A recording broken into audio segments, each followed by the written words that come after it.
Network. Dr. Ruth Anderson here with Teri Angel. We're here for a meditation a day. Today we are doing a silent meditation and we invite you to meditate right along with us.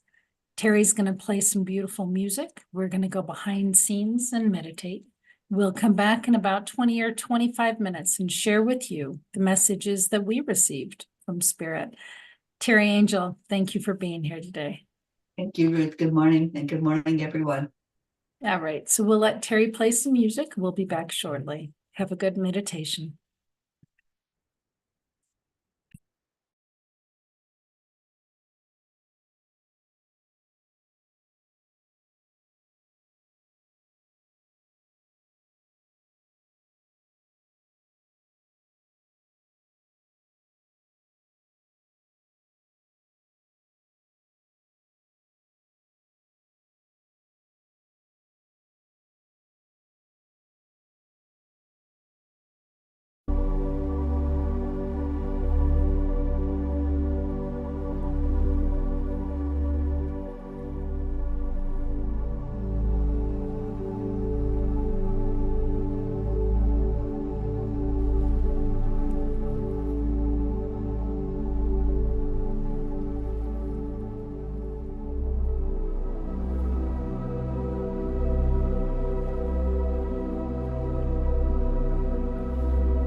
And we're back. Teri, can you hear me?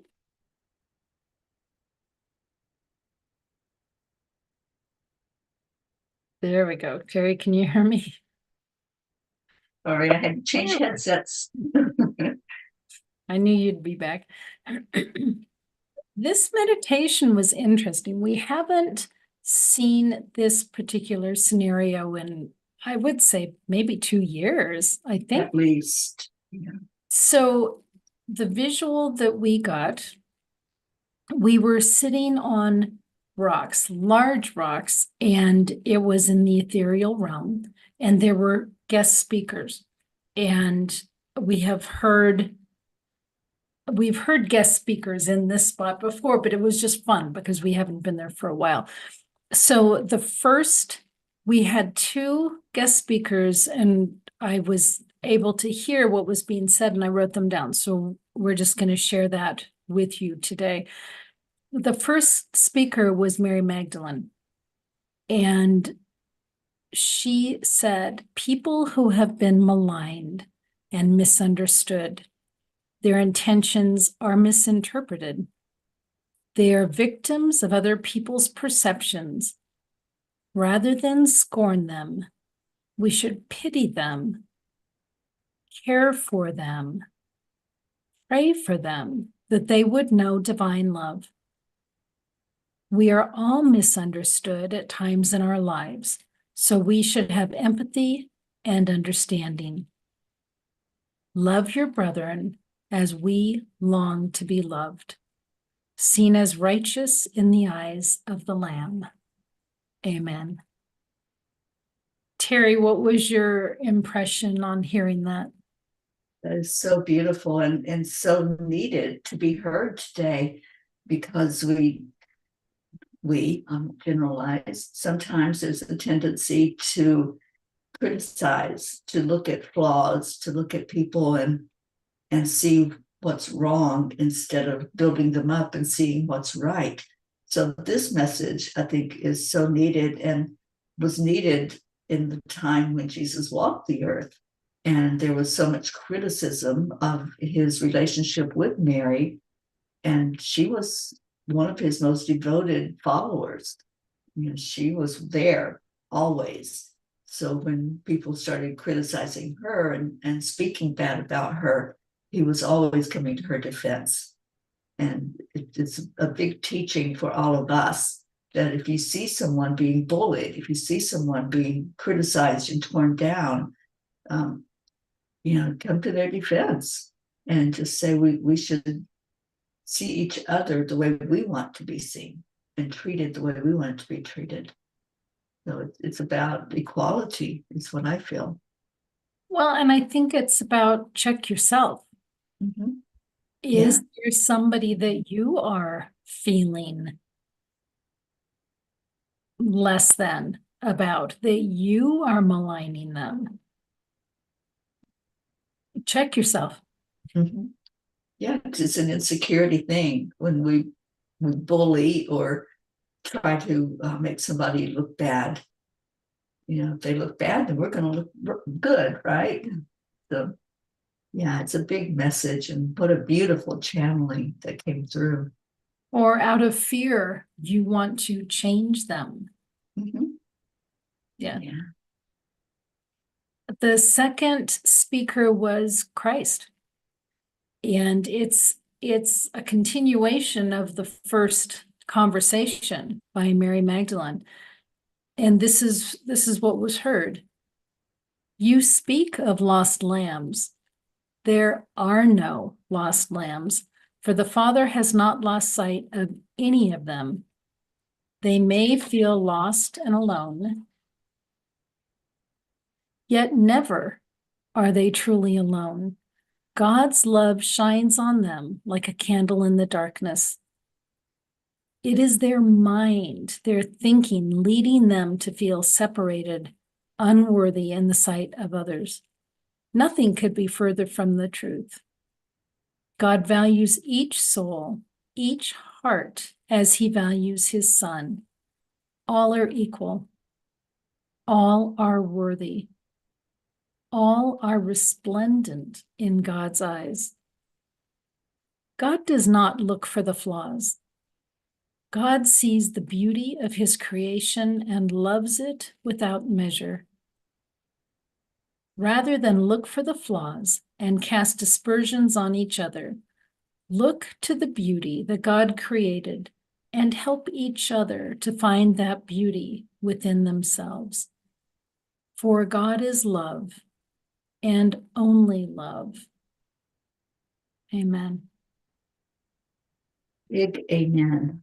That was absolutely beautiful. And yes, it does flow along with the first one, to see only love, because love is all that's real.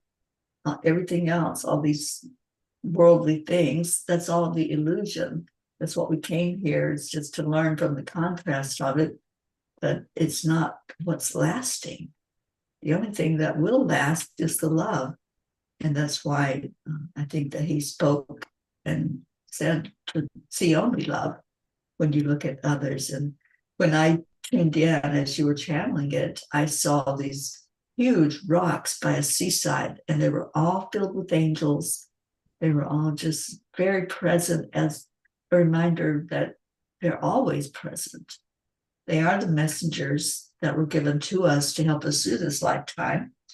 And we can tune in at any time and have them show us more clearly what it is that we're here for. And it's all about love and shining our light out. And I love that word. And I looked it up while Ruth was channeling, and resplendent means to shine brilliantly. And so that's how Christ sees us. That's how we should see ourselves. And that's how we should see each other. And each other, right.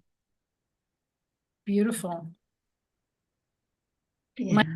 There's nothing to say after that.